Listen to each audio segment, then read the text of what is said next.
Welcome to this week's tennis podcast, Tennis Volley Talk with Brian Danielson. Hey, now this week I'm going to be having another over-the-phone interview with another Minneapolis tennis staple person, Marcia Bach.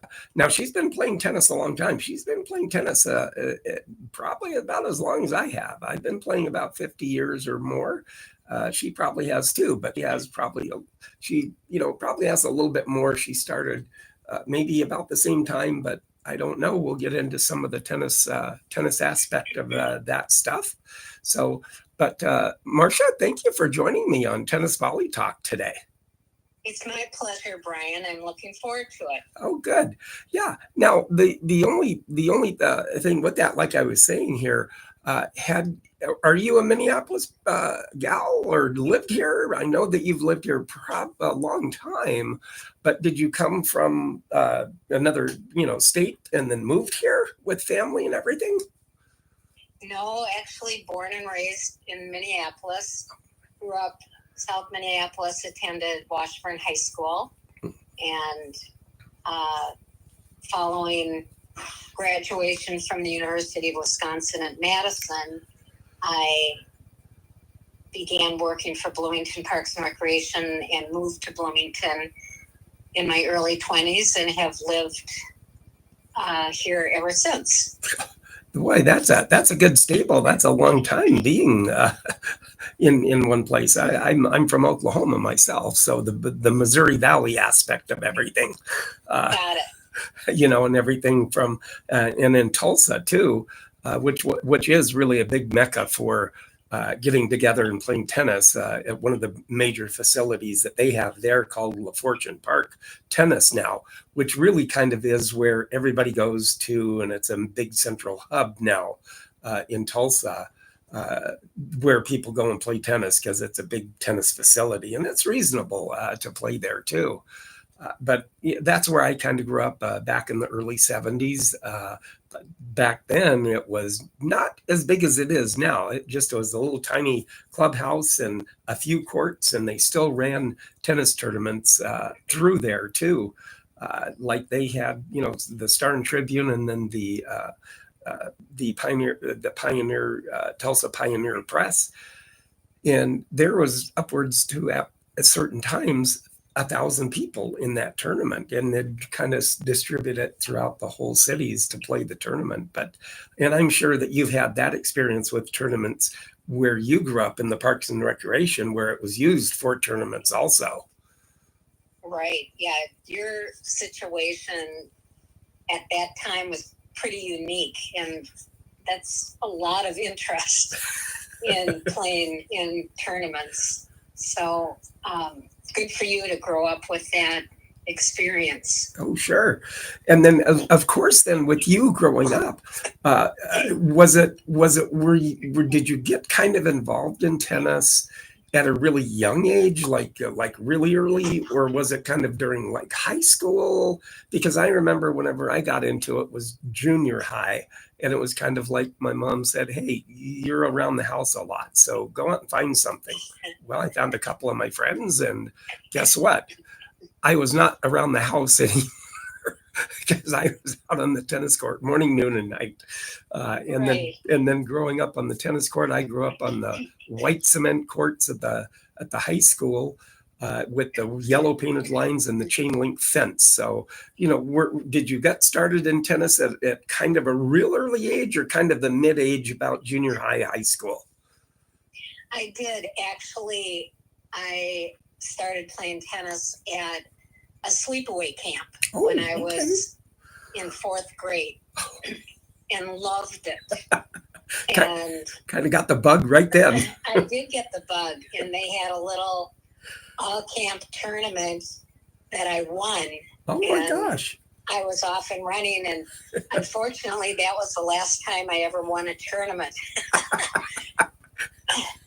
But I certainly developed a love for the game and continued playing at summer camp through the years, and have just enjoyed it all my life. Oh yeah, and that's the only thing is that once you get into it, and once you got that bug in having that bug, just amazing in itself, to be able to pursue that and have that realm. Now, when you were doing in the Parks and Recreation and kind of like you kind of with Bloomington, did somebody come up to you and go, well, hey, we got something going on here, but would like to have a tennis thing going on. Are you willing to try to form a format, or how did that come about for you, doing something for Bloomington tennis? Okay, so I was hired in 1970 by Bloomington Parks and Recreation, and I guess through my love for the sport, I offered to develop a tennis program, and they were building courts as the city was expanding and growing, and it became a very widespread program with many activities offered as we kept adding over the years. And, beyond a lesson program, we built 2 major facilities that are still in operation: Valley View tennis courts and Dred Scott tennis courts. Oh, sure. Sure. Both continue to be very active facilities, and they've been improved over the years, and they both have lights, so they're very, very popular in the summer months. They tend to be, because of the fact that I have a friend that lives like literally a few blocks away from Dred Scott. So I've been over to Dred Scott before, and what a nice courts, because they've resurfaced and they're really good courts now. Right. And plus having the lights, not very many courts around the cities have lights that you can play on. You're right.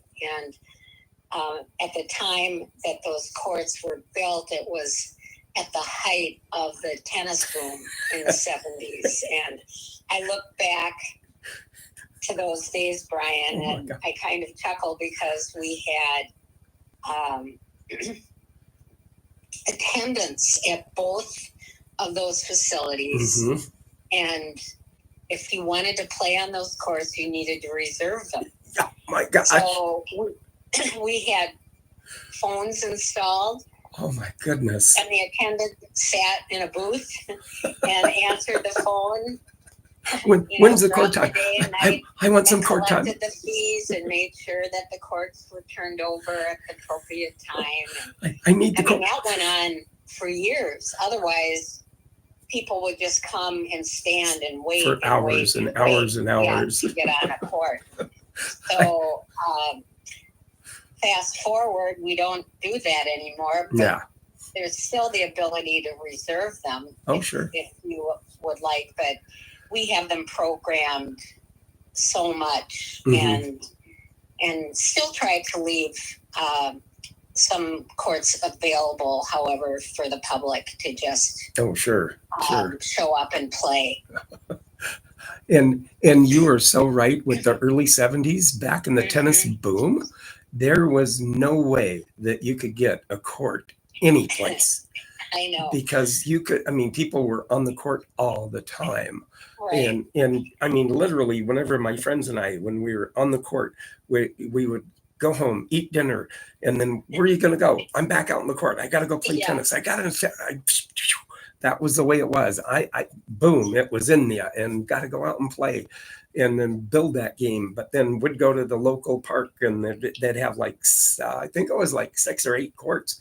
8 courts across, and literally those courts were full, and you waited an hour and a half watching people play, and people that have been in the tournaments before at La Fortune and everything, that some of them were really good players back then, but you'd learn and watch those players, and then you get on, and then you'd play up until, and back then the lights stayed on until like 11 o'clock or something like that, 12. Yes. And then Right. you could play until 12 o'clock and then the lights would go out. So it was like, oh my gosh, I'm in my element playing tennis.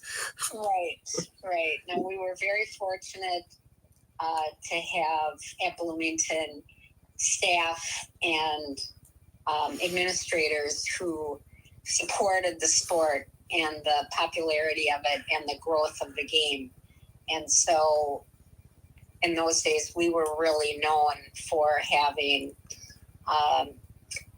the most broad activities available through tennis, lesson program, leagues.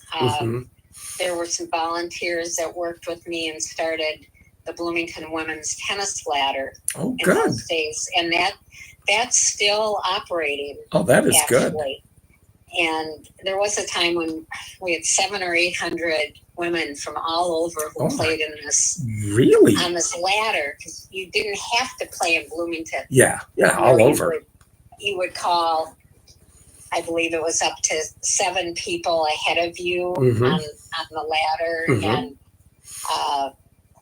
arrange your own date and time and place to meet and play. And then we had 2 people in the office who it was a dedicated phone line for the women's tennis ladder. Oh my gosh! Call in, hang up and their scores. Hang up and it'd ring again, and you pick it up. Hang up and ring again. I mean, you tell that to young people now, and they just can't picture it. Yeah, they can't because everything's online now. It is. I hate that online stuff. I like the phone call and talk to somebody. So I think we were as far as suburban parks and recreation departments, one of the leaders in the entire tennis community throughout the state. Oh, sure, absolutely. And then, of course, as far as all things go, then, in the late 70s, then it kind of, or mid 70s or so, it started kind of falling off then. And you had that lull time, and then the 80s came, and then you had the Agassiz and the Sampresses and all of those guys. And then you'd be watching them. And back then, of course, then TV was delayed. So if you had the French Open, it was delayed, and it was a delayed broadcast of the French Open. So, they'd have it early that morning, but you didn't want to hear any news because you'd want to watch it on TV in the afternoon to see who won. Yeah, exactly. Don't let me listen to the news. No, I don't want to hear. Totally, I remember that. And we started a Bloomington hard courts tournament. Oh, good. In the 70s, and that was very popular. Not like your Oklahoma. Oh yeah. 1,000 entries, but we did very well in those days, and had to use multiple court facilities to run that tournament. Oh, absolutely. It was one of a number of suburban tennis tournaments. Minneapolis Park Board was probably the first to host tournaments at Nicollet Tennis Center. Oh, okay, Nicollet. Okay. Well before the 70s. Oh, sure. And actually, they were hosts to the National Public Parks Tennis Championships for many years. And there were a number of major cities across the country, from St. Louis to LA. Yeah. Minneapolis was included in that, and they rotated hosting the tournament about once every 10 years. Oh, I see. Okay. From the 1920s until, I would say, the 60s. Oh, sure. And then I got involved with the National Public Parks in the 70s after going to watch the tournament. Oh, okay. At Nicollet many times. And I just thought this would really be cool to bring to Bloomington. And so I was able to get the permission from the city of Bloomington to present a bid in 1977 in St. Louis. Oh, okay. To host the 1979 National Public Parks Tennis Championships. Oh my gosh. At the 98th Street Club. Oh gosh. Was the base, and then we also used Valley View and other public courts surrounding the area. And that became very popular. And so that was about the time that tournament started to spread to suburbs throughout the country. Oh, sure. And it's hosted each year in a different city. Oh, okay. Throughout the country. And actually in 1977, I remember attending that board meeting and making the presentation to host the tournament. And I looked around the table and there wasn't a single woman on the board. Oh, be darned. Wow. And so I boldly said, is there a reason why you don't have women on your board of directors? And they all looked at each other and they all raised their hands and they said, we do now. We've just been elected to the board of directors. And so I've continued to be active and and still serve on that board. Oh, sure. 48 years later. Oh my gosh, that is amazing. And actually, just a little bit of history. It was Dwight Davis who started the National Public Parks Tennis Association. Oh, that's right, Dwight Davis. And championships, and that's Dwight Davis of Davis Cup. Yes, fame. Yes. And at the time in the early 20s, he was a parks commissioner for the city of St. Louis. Oh, okay. And he loved the sport so much that he wanted to be able to offer it to the public. At the time, it was a country club sport. Oh, sure, absolutely. And he had the vision to open this up and have it available to all of the public. And now there is a Dwight Davis Tennis Center in St. Louis. And 2 years ago, in 2023, we celebrated the 100th anniversary of the National Public Parks Tennis Championships. That is amazing. Yeah, even though we had gone back to St. Louis probably every decade. Oh, sure. We made sure that they reserved 2023 for the 100th anniversary. That's right, for the 100th anniversary. Yeah, and we returned to St. Louis for that celebration. So in 1979, when they awarded the National Public Parks Tennis Championships to Bloomington Parks and Recreation, that was the first national tournament of any kind that Bloomington had hosted. So that must it have was been really great. special. And then we hosted it in the 80s and 90s. And then in the 2000s, I believe it went to Rochester, Minnesota. Oh, okay. So there are a lot of Minnesota players who are National Public Parks tennis champions. Oh, I'm sure there is. And especially back then in the early 70s when they were having all of these. Back then it was like, okay, what division are you? Oh, I'm an A. I'm an open. I'm an A. I'm a B, and then C players. That were just like considered now with the ranking system of open, 5-0, 4-0, and 3-5 or 3 nowadays. But back then it was like, let's see, I think I'm a B player, something like that. And this is a little interesting story. When I went back to the University of Minnesota to study Parks and Recreation Administration. And obtained my master's degree. And my very last class, the light bulb went on. my instructor and became a good friend, talked about how we need to integrate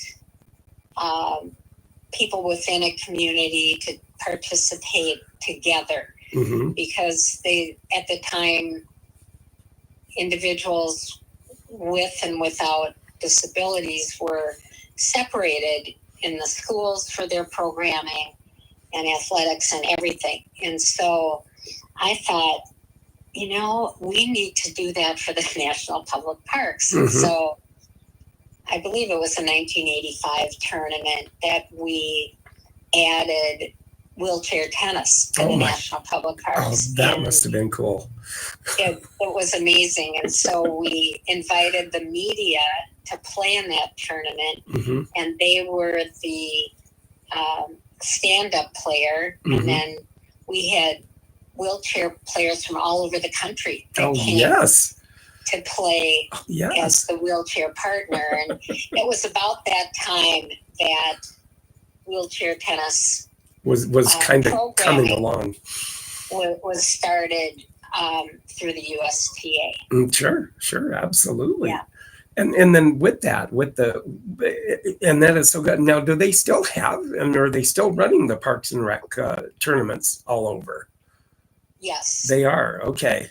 And then and through the summer, at any time, does Bloomington have like a tennis tournament that goes on, or is it just getting a little bit tough to try to organize and get the advertisement out nowadays?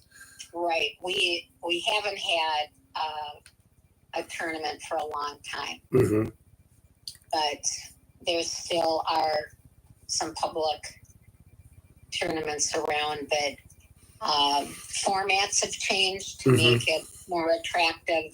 Instead of having people take up an entire weekend, there are half-day tournaments available, and they're more popular in the warmer climates, where people play throughout the year. Oh yeah, that's true. Outside. Yeah, that's true, and more or less. Now, I play in a little local tournament in Elk River during the summer, last weekend in July. For everybody out there that may want to know, very good tournament, Elk River. Randy Ronning, a very popular tennis person in the community of Elk River, runs the tournament each year. And there's probably upwards to about 100 or over 100 people that are in that summer tournament each year. And then they kind of still do it in the old fashioned is, are you an open A or B player? And if, depending on the draw and how many people, then it's, you fall into the division that you are. But, at any point in time, being in the A division, like I am, there could be any time that you come across a buzzsaw of one of the little high school kids that are just now 16, and you're going, what happened? I thought I could hit the ball good. I couldn't. And I think Elk River has had that tournament for a long time. Yeah, they've actually had it for over 50 years. It's going to be its 53rd or 4th year this summer. Yeah, that's great. No, I remember that during the time that I was running the Bloomington hard courts, and there at that time, of course, there were many more of the communities that held an event. Like Hopkins had a tournament during their Raspberry Festival. They would pair the tournament with a community event. Oh, sure, absolutely. And then with that, it's so exponentially with all the little, festivals that went on. If somebody wanted to organize it, then they'd organize that little particular tournament and stuff like that. But usually with Elk River, it's a singles on one day on Saturday and then doubles on Sunday. But they do it with a little bit of a cut down format. Regular, it's no ad scoring, so it goes a little faster. Okay. And then if you get to split sets, then it's a 10-point super tiebreak. And, for those of you, it's set up like a 12-point tiebreaker, but you played a 10, but it's win by 2 with the super 10-point tiebreaker. And then that would be the third set if you split the first two sets. Got it. Yeah. And so that makes it a little easier and kind of flows along a little bit better. Right. Brian, I don't know if I can put a plug in for the Bloomington Parks and Rec program. Absolutely. Anybody out there that lives in the Minneapolis area. Right. We have a well-established adult league program. There's a men's league on Monday nights, and then we have 3 women's leagues. On Wednesday is the advanced, and Thursday the recreational level and intermediate level play. And unfortunately, they've been rained out a number of times this month. Yeah.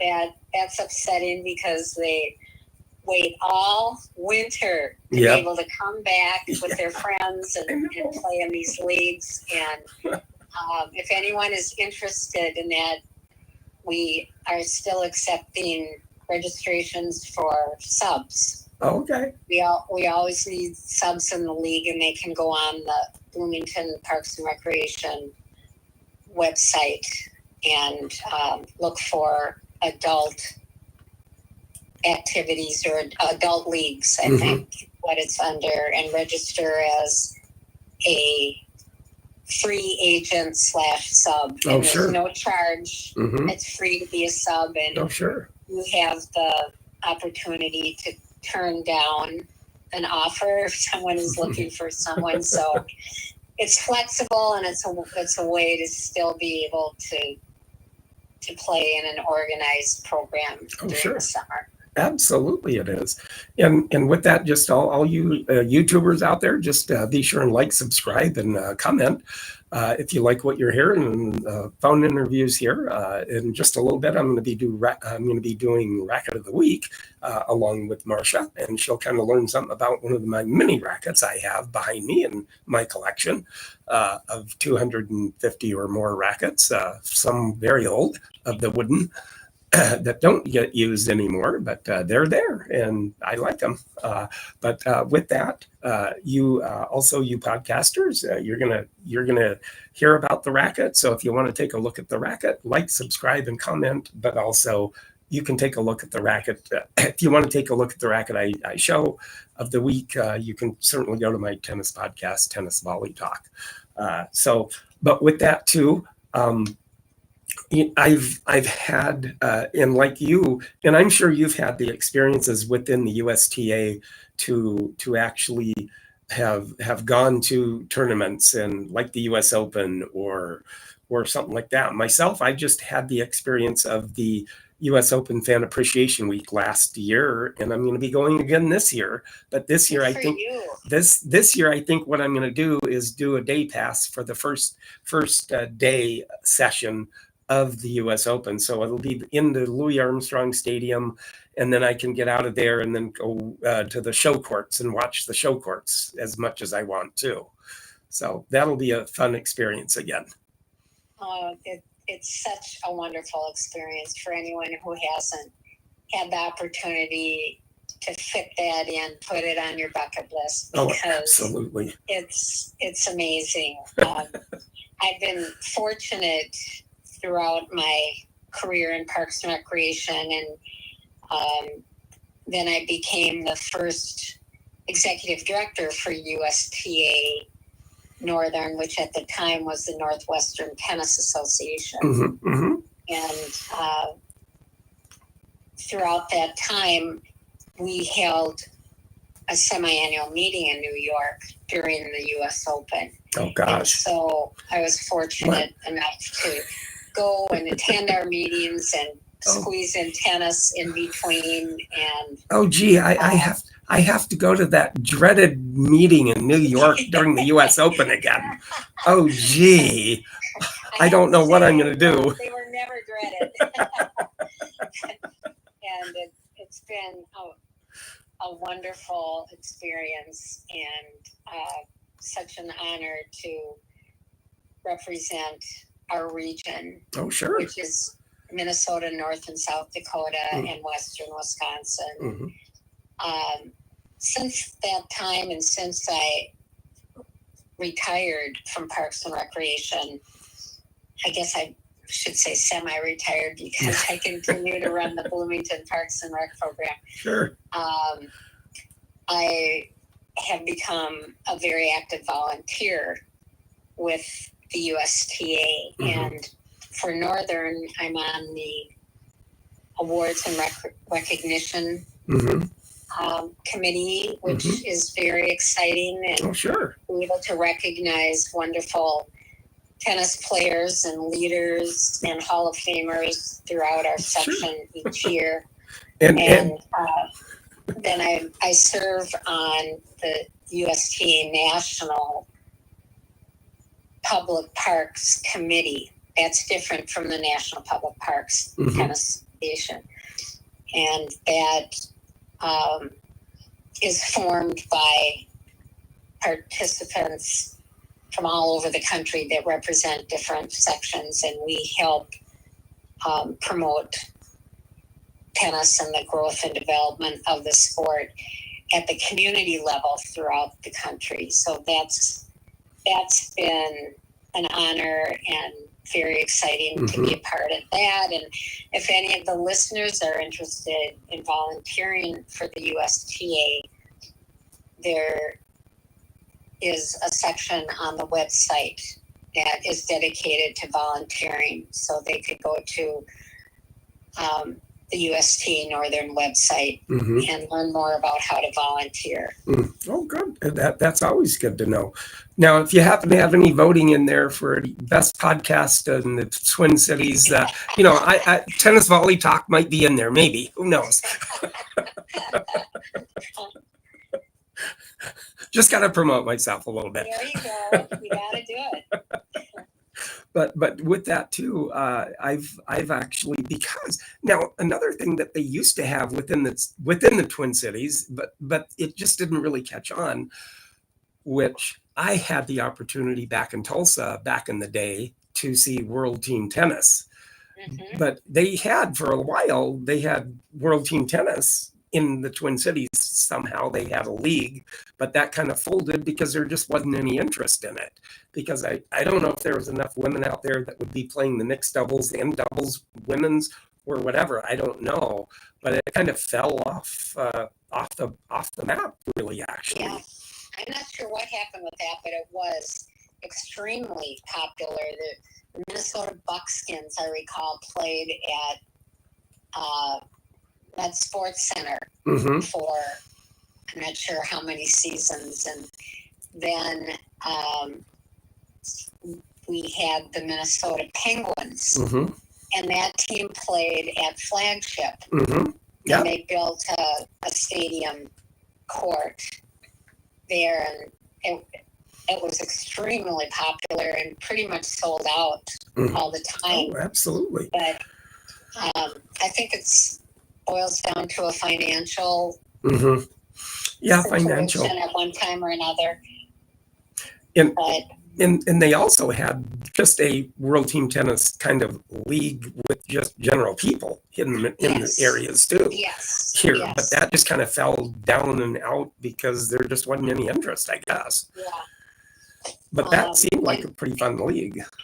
And there are pockets throughout the country where it was a very popular program. So that was too bad because the format is very inviting. Oh, it is. It very much is. It very much is. And actually, the USTA has a program called Junior Team Tennis, and we offered that through Bloomington Parks and Recreation for many years, where boys and girls would play on the same team. And we developed a league with Bloomington, Ridgefield, Edina, and Eden Prairie. And they would all host one another and then go to the the other community and play there. Oh, sure. So it was a wonderful program and actually a feeder program for high school tennis. Oh, okay. Yeah. So, once kids were playing on teams, they loved being able to, rather than playing singles against one player, they were on a team and they still could play singles or doubles. Yeah. Oh, yeah. But they liked the team concept, and we did see a growth in interest in high school tennis during that time. And it's still very popular in some parts of the section. Oh, sure. Absolutely. And I kind of feel that if you could get the spark within enough adults that would be willing to, do world team tennis with women and men on the same team. But I think that because of being an older adult then, because of life gets in the way, kids and marriage and, and all that, it's a lot harder to try to get that kind of form together with a large group of people. And that's the hardest thing, to try to spark the interest to do something like that. But you just have to find the tennis players that have that core love of tennis to be able to do it. But that's tougher said than done, I guess, nowadays with that. Right. And plus with me, being that and having the chance to see the World Team Tennis back in Tulsa, of all things, Chris Everett happened to be there that day when I was watching. And I do actually have the picture of Chris Everett being interviewed by one of the guys, and the lights, she's looking up at him, and you know who it is, and you can tell who it is. And then with that, then you see who it is.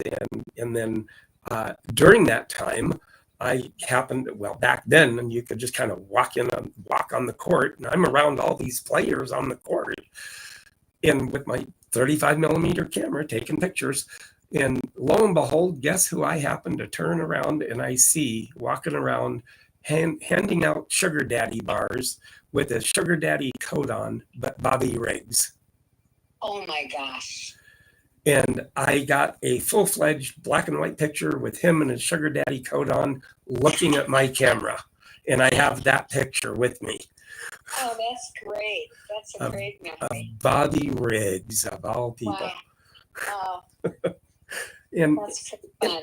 And then I've just had the opportunity I've been a WCT in Dallas in '76 when I saw Borg and Vilas play. And then 79, and then when Vita Scarolitis beat Eddie Debs. And I've had the opportunity to take the pictures of Vitas and different opportunities with exhibition matches I've seen and stuff of that nature through the years that I've had that opportunity to be able to see these tennis pros and have pictures of them all.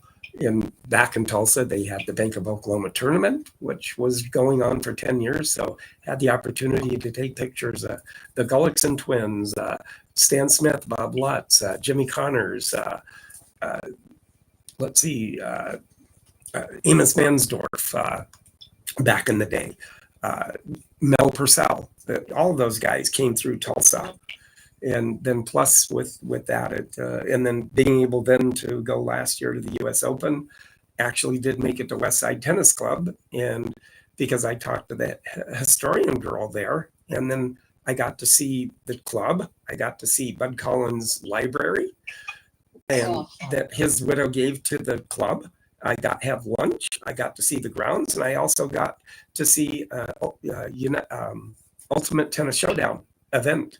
And that was all on West Side Tennis Club because I had done the interview. Got it. And it was just wonderful to be. Oh yeah, and brave the subway to go to Forest Hills, and it was a great experience. Braving the subway, and everybody was really nice. It was really good with doing that. But I've just had that opportunity and have a lot of different pictures that I've had over the years with that. And we had the good fortune over the years to host Davis Cup. Yes, we did. That was at Target Center, Mm-hmm. and John Wheaton was working for IMG back in the day, Mm-hmm. and the USTA partnered with them, and they brought in a couple of wonderful exhibition matches. So we did have pro tennis opportunities, and Mm-hmm. even at a more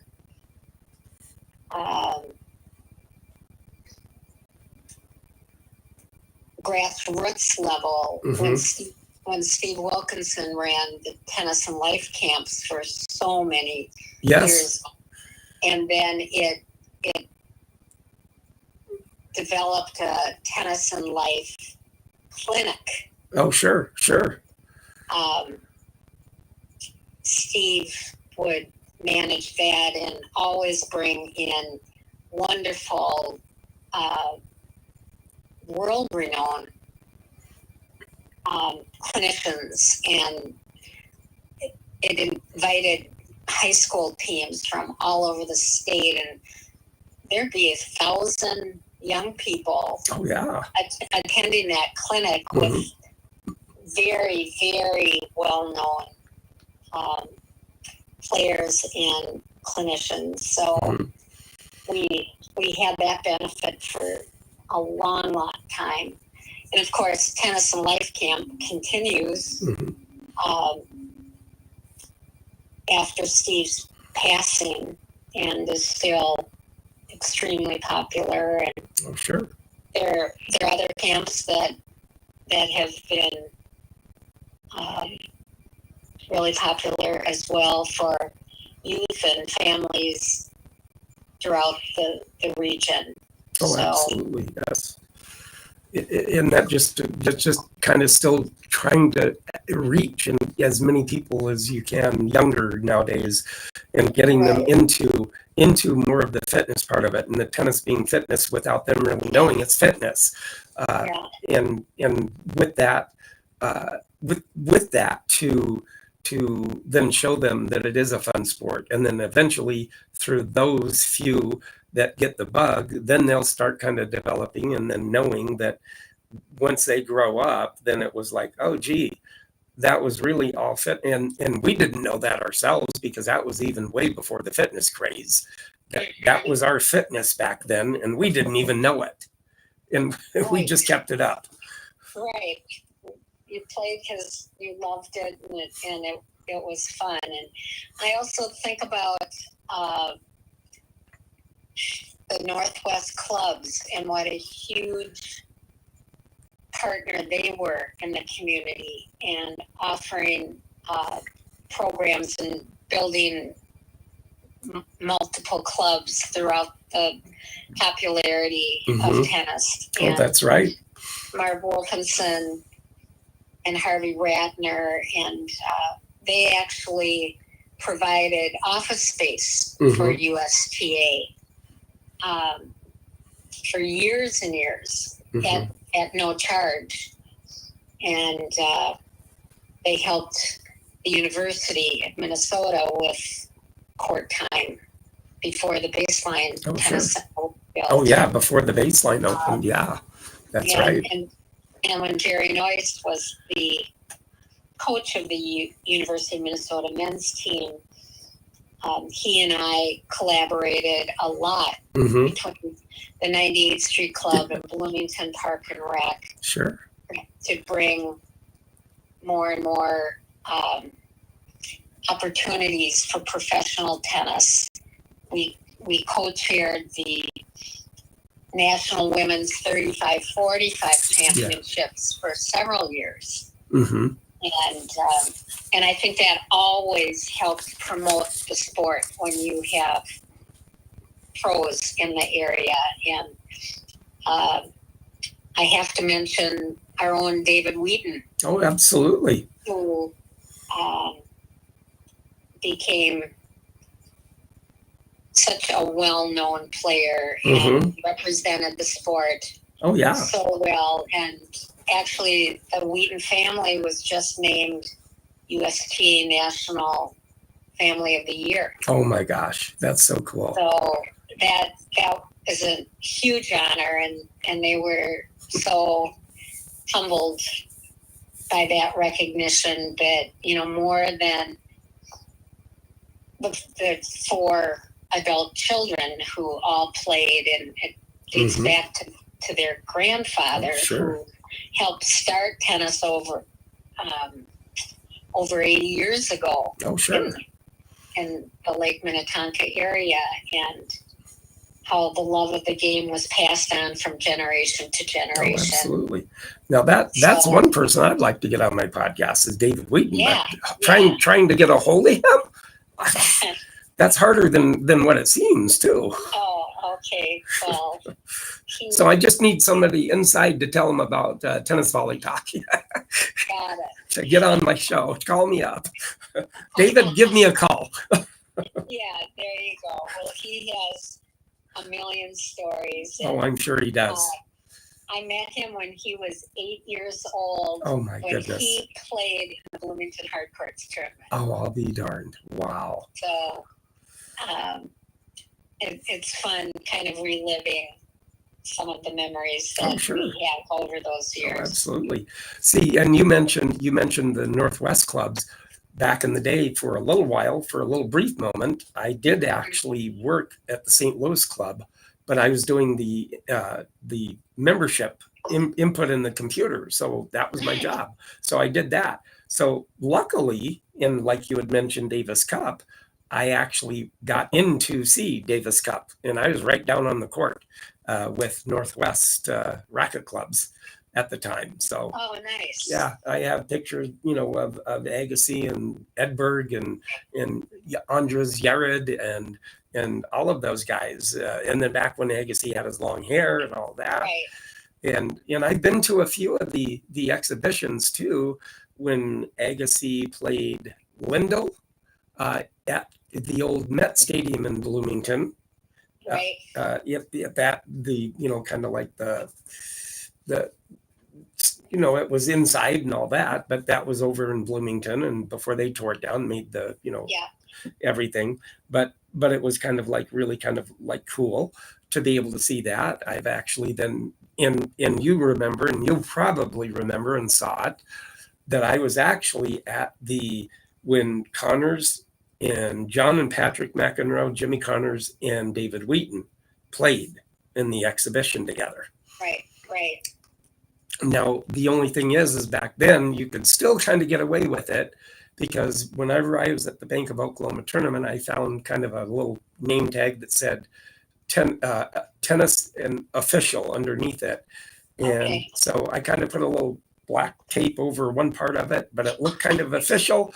And I had my camera strapped onto me, and I walked right down towards the court, and the guy saw tennis official, the usher. He kind of nodded me, and I just walked right down on the court and sat right down on the court.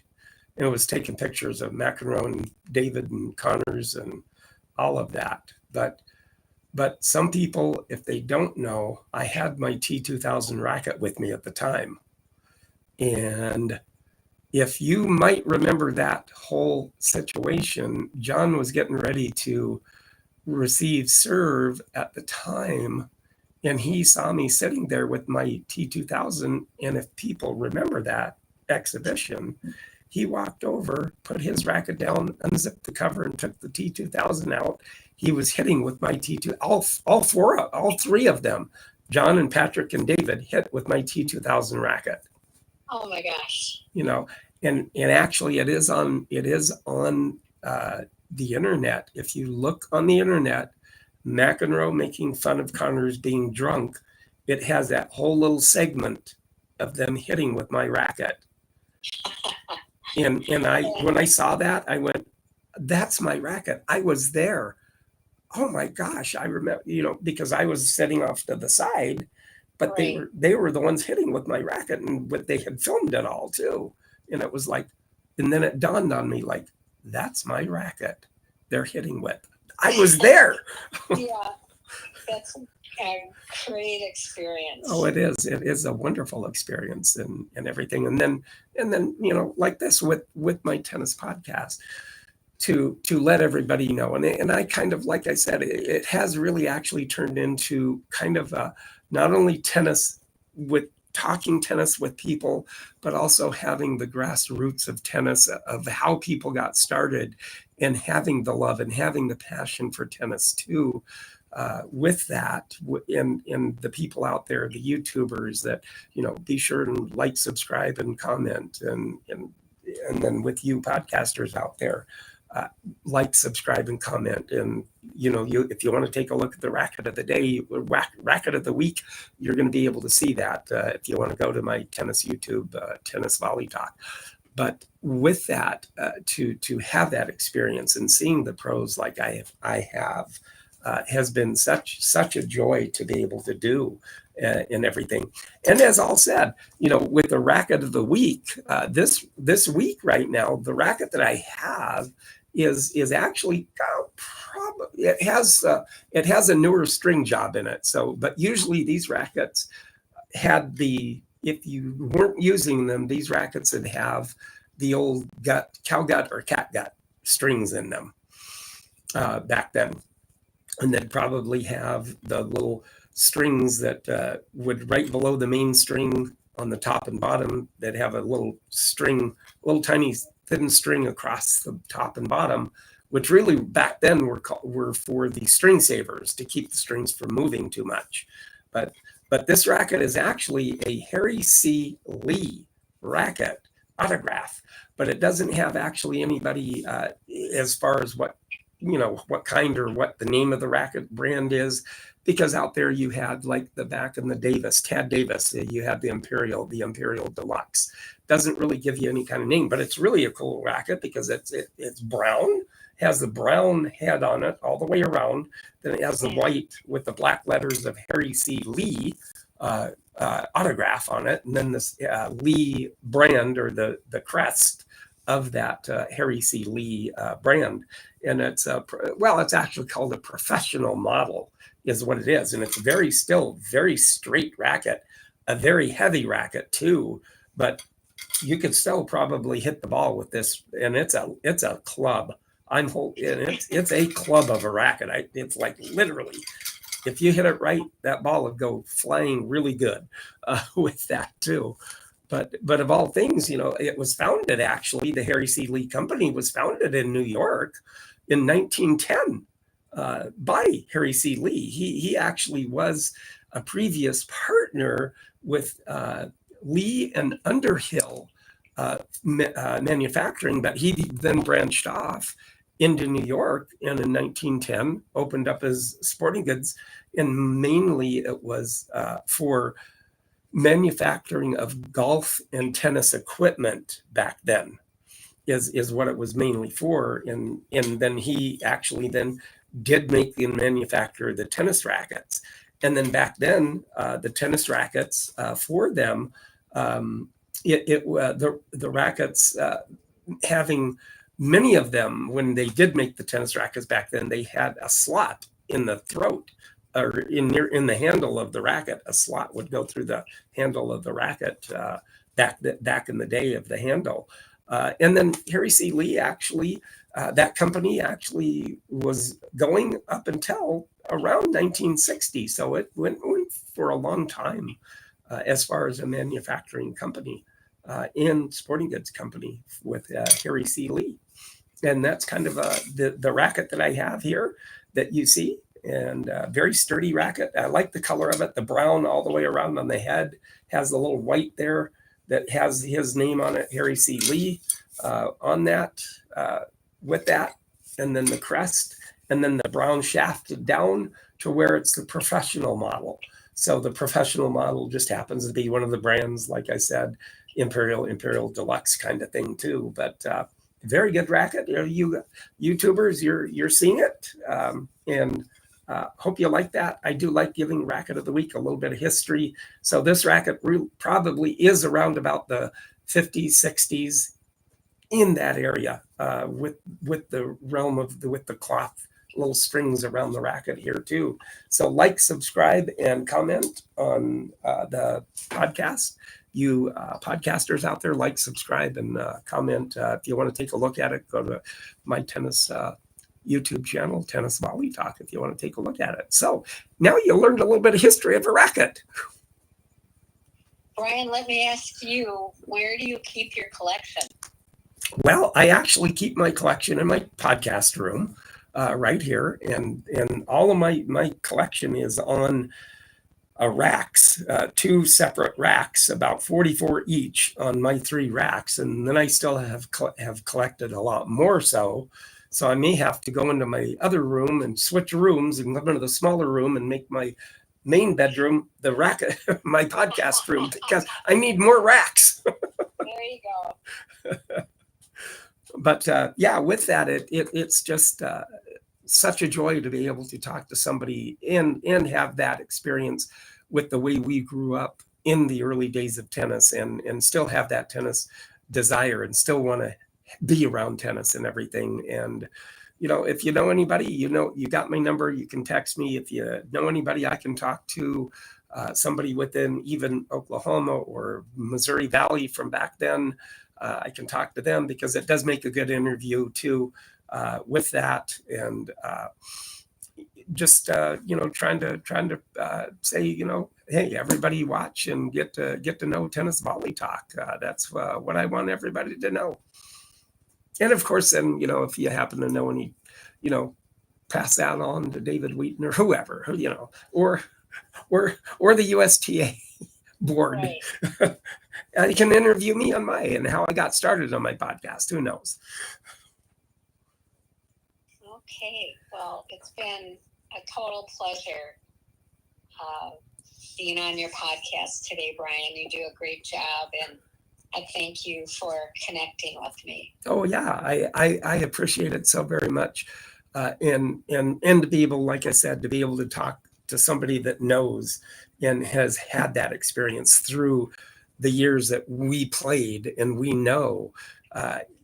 It's, to me, sometimes, like you were saying, you think back and how crowded the courts were back then.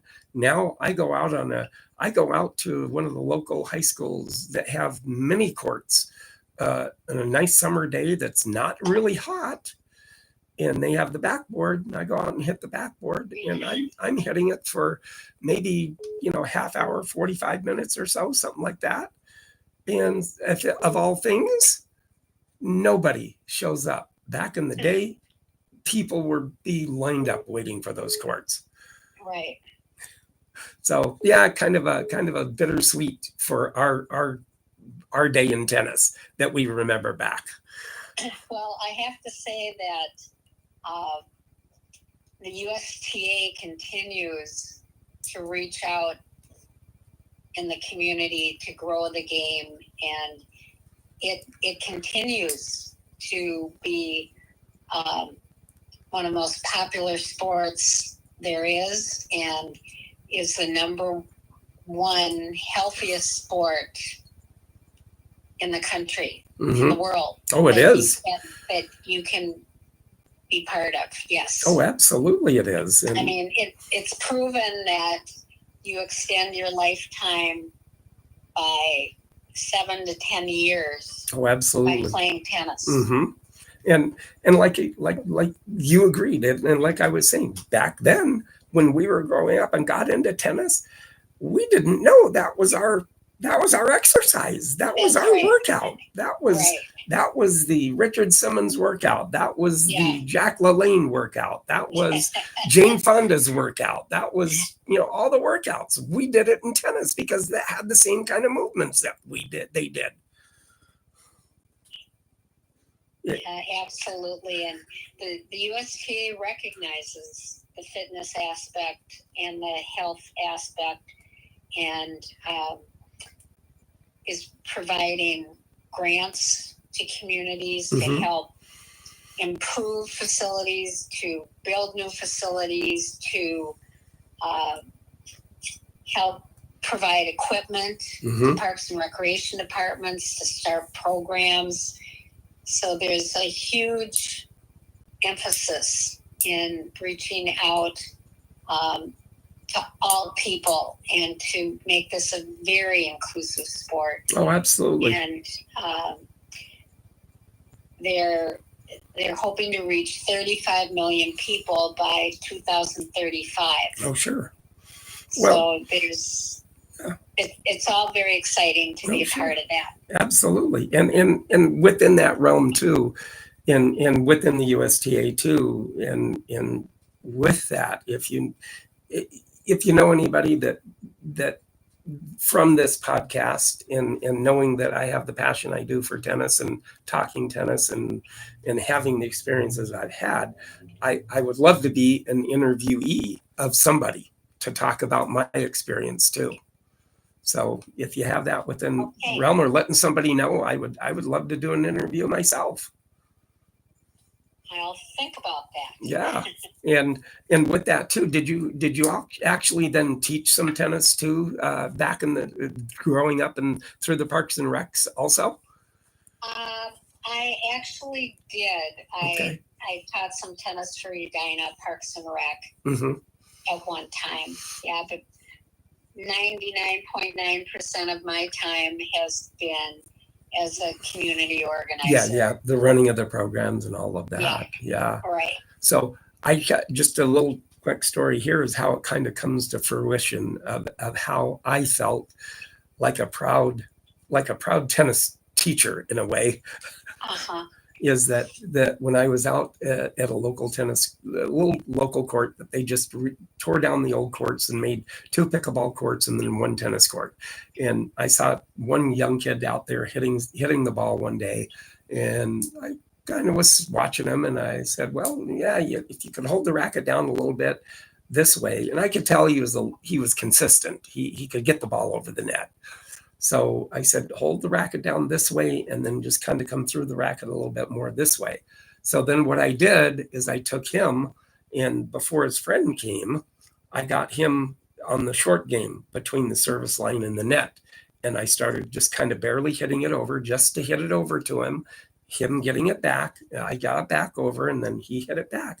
And I said, now don't try to kill the ball, just get it over. Because then what you can do is just get consistent that way with getting the ball over. And then you can make a game of it with the service line, between the net and the service line. Go to one side of the net and do that within that service box of those 2 straight ahead. And if it goes wide, then that's a point for you, and played at 10 points, with your buddy and stuff, and just do that. And then his friend came. I did the same thing with his friend, and then I left. And I turned around, and they were they thanked me, and they were hitting the ball fairly consistent, a short game, but not hard, but they were getting the ball over the net consistent. And then about a month later, I see the guy, the first guy that I showed, and son of a gun, he said, oh my gosh, you're the guy that showed me and my friend do that game for at least 45 minutes each time. And I said, and then you're backing up, and now you're being more consistent with getting the ball over the net, and it doesn't shank it every two hits. He goes, you're right. And then it just kind of like, my job is done. I did good. That's awesome. So that's kind of the circle of just me not really being like a USTA qualified tennis teacher, but yet my years of experience, I show the enthusiasm even at my age to show people how to hit the ball better. Right. Good for you. That's amazing. So, yeah, I really liked it. It's just been a fun sport for me. And Marcia, I so appreciate your time here with me on Tennis Volley Talk. And thank you so much. Absolutely. I really enjoyed our talk, and I learned a lot from you today, Brian. So thank you so much. Oh, you're welcome. And I learned a lot from you and everything and stuff. And then just one other, how did you get to know Ted,